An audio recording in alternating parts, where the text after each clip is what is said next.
Anyways. Alright, man. So, East of West.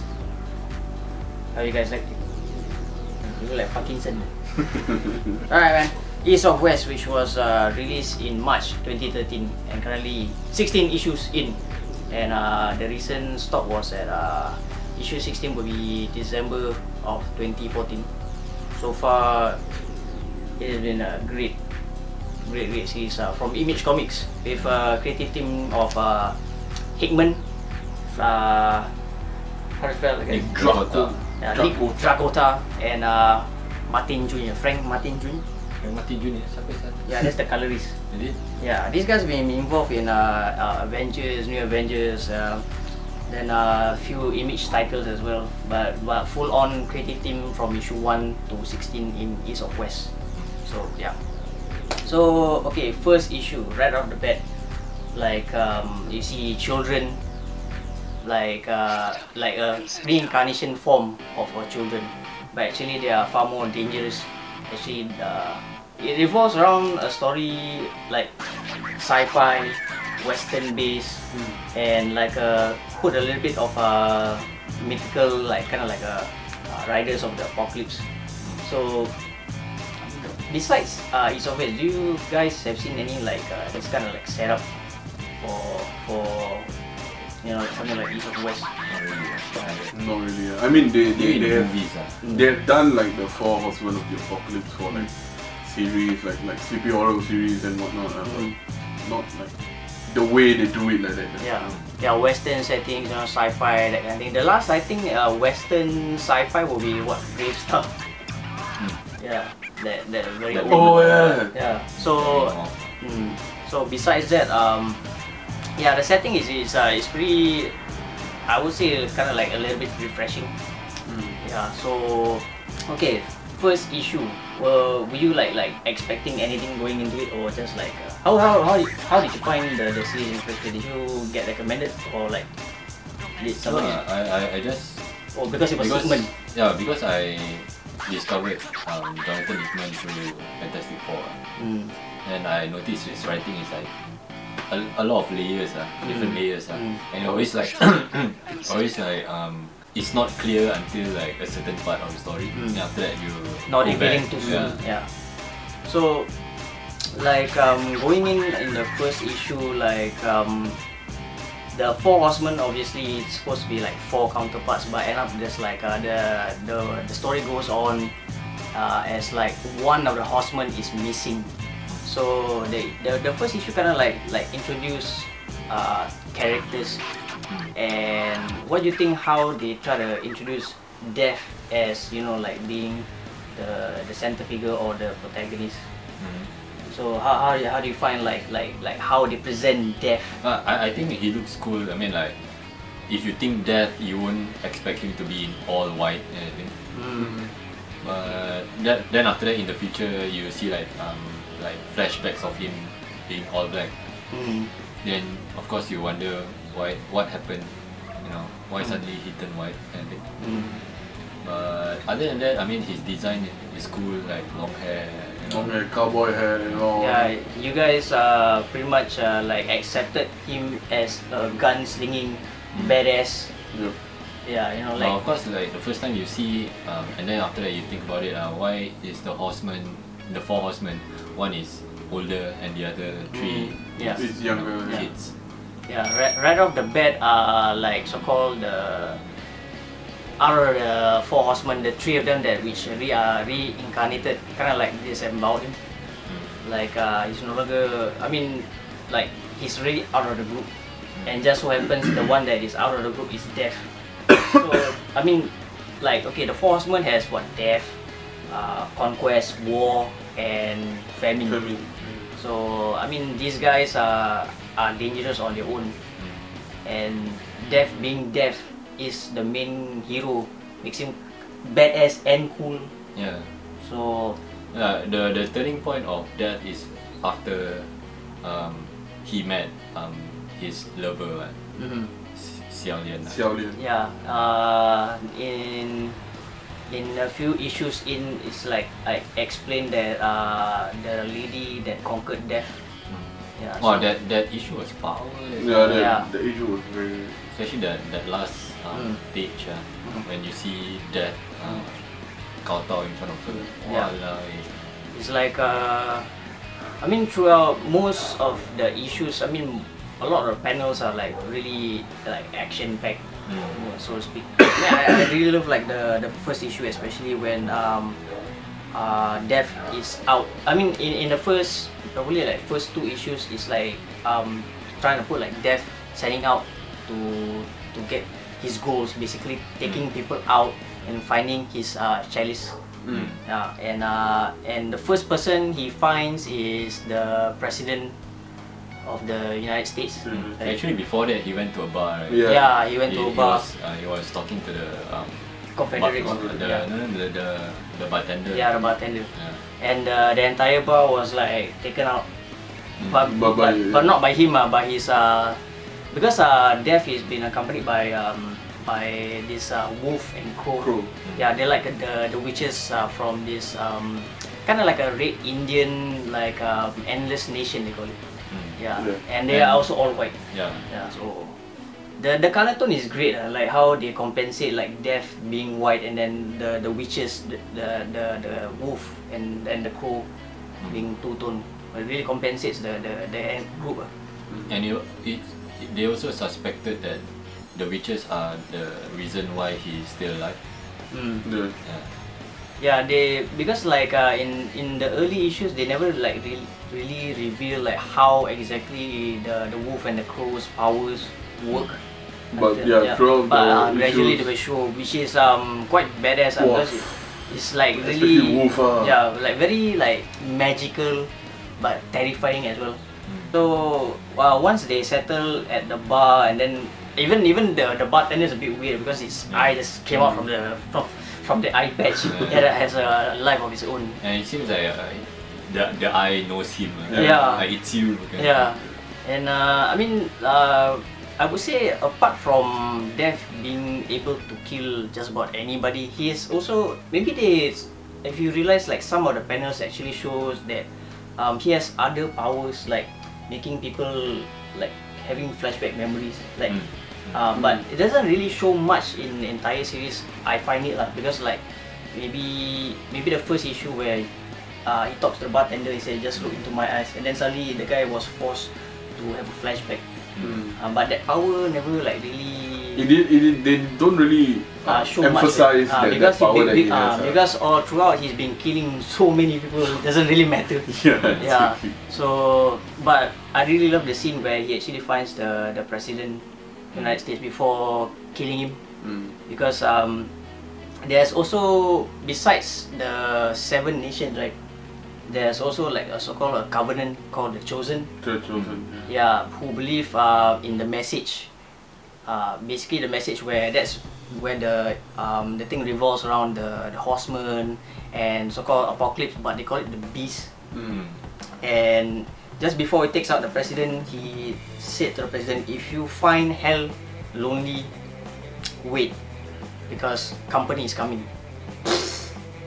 He gets headshot and the head gets blown off, and that's just the first issue. Oh my god, there's a lot of like cool dialogues and Death's dialogue is always most of the time is always cool, because like sometimes it gives you like, you know, like the man, if this guy were to have an actor, how would it sound like? Because his lines is like very western, like Keanu Reeves. Actually, those kind of dialogue sounds like Samuel L. Jackson from Pulp Fiction kind of. Like all those like Clint Eastwood kind of like cowboy movies, because I mean the western cowboy slur, Death always delivers in his panels. Right. Also during the flashback, so you are introduced to the Chosen. You see like the is it the old Chosen, like the current Chosen so-called group. Because which includes the bartender. No, the bartender is considered. He was in the flashback, so. But during flashback, I think that one should be the old one. The old one, it is the old one. So moving on to issue number 2, but obviously there's a few spoilers, but it's not enough. You gotta have a read. Actually, it's the kind of thing that you have to read one shot, like then you get it. So moving on to issue number 2, where the president's dead, so they gotta choose a new president. That's where the Chosen actually gets introduced more into the series and what exactly they are and how they work. And the choosing of the president, you have to be a believer of the message, or else you get annihilated by the horsemen. And they went through, I think, nearly the entire cabinet, and the vice president, the Secretary of State, Secretary of War, Secretary of Defense, all unworthy, because either they are faithless or they just are just not up to the task. And then the final one that actually gets selected is Antonia LaVey. At first I thought she was like she looks like a good character as well.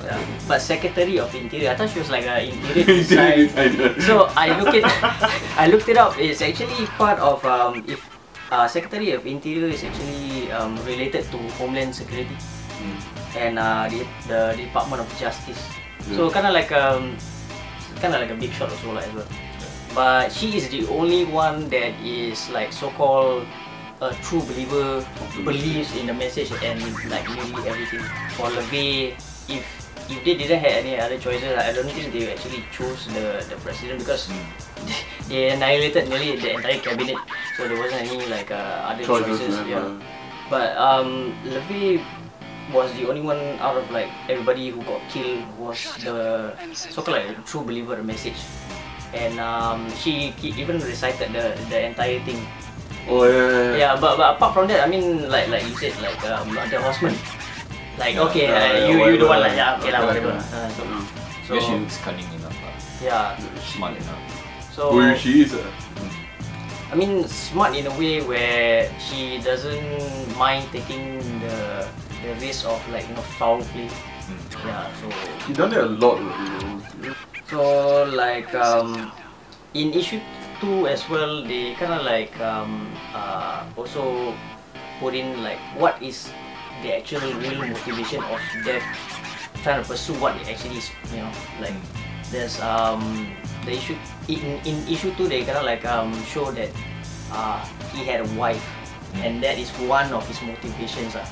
Like in the first issue, they put it cleverly in a way like, why is Dev separated from the 4 horsemen? Because he is also an essential part of the group, and why he separated. And in issue 2, they kind of like introduce the idea of the motivation. He actually had a wife.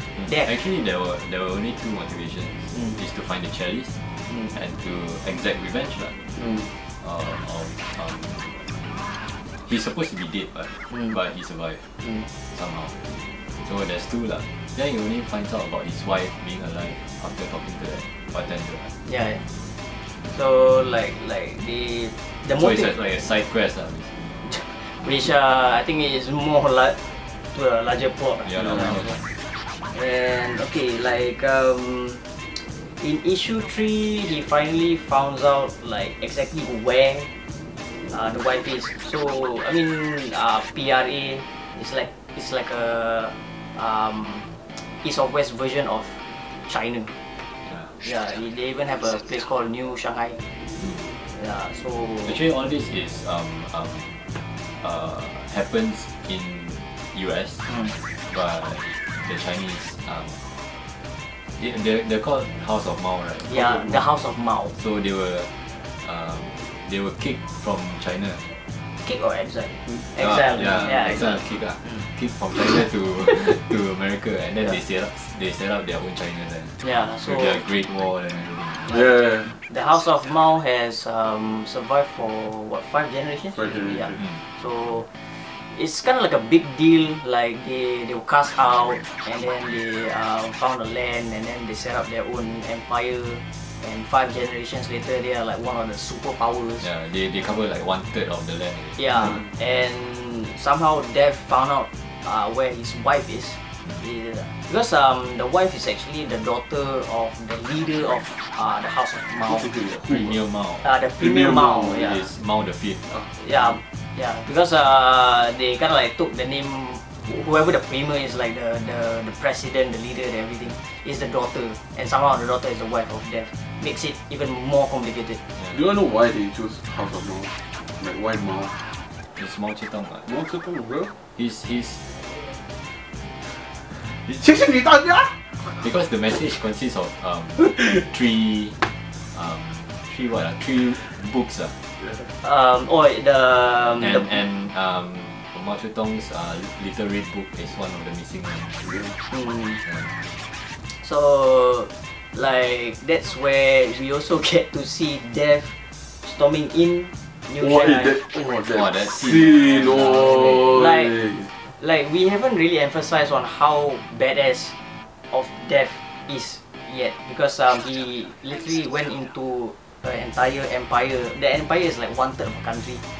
He and his two witches went in and like rehabilitated, like. It's like literally he's like, oh, don't mess with me, fuck you, bam. Because he rides kind of like a, I don't know what it's called. It's a horse. That design is.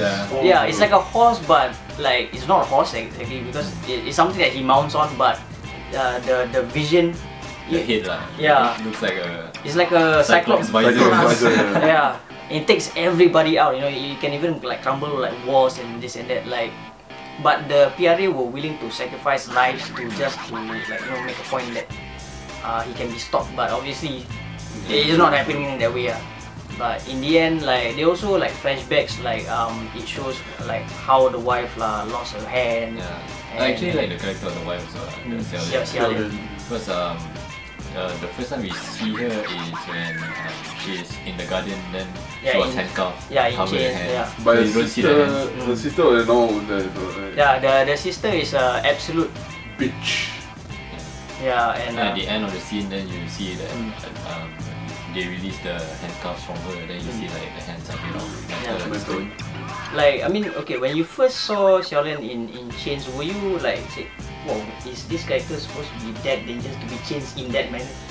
I guess, but I didn't think of like her being too dangerous lah. I mean, like she had like 4 bodyguards, like that kind of like signify something lah. But they never like really show, because like, when she was in chains, she kind of looked like a bit timid. Yeah.